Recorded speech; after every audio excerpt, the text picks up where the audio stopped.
काशे जो तारीख़ी क़ब्रिस्तान मीरलियार खान टालपुर में मौजूद क़ब्रूं ऐं मुक़बरा विसारजण लॻा आहिनि। वाईपांदी खां ख़बर आहे त सञावंदनि पारां नोटिस वठी तारीख़ी क़ब्रुनि जी मरमत कराइण जो मुतालबो कयो वियो।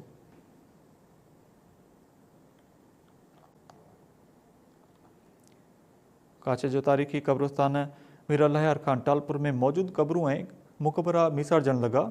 वाईपांदी खां ख़बर आहे त सञावंदनि पारां नोटिस वठी तारीख़ी मुक़बरनि जी मरमत कराइण जो मुतालबो कयो वियो आहे।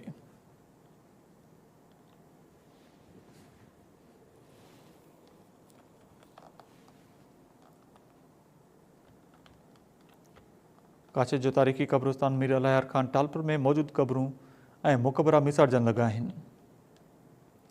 इन हवाले सां वीडियो लिंक ते मौजूदु आहे वाईपांदी मां आबिद लाचारी। जी आबिद लाचारी।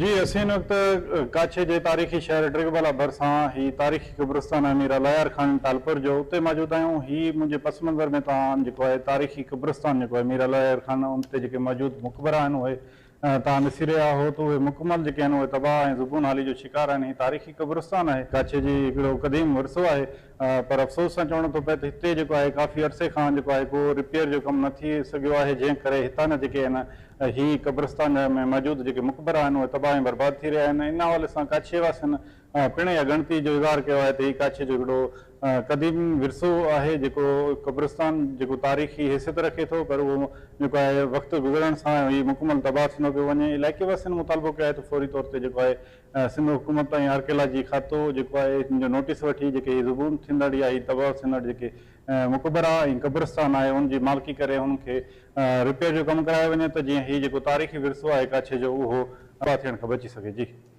वॾी महिरबानी अपडेट करण लाइ आबिद लाचारी।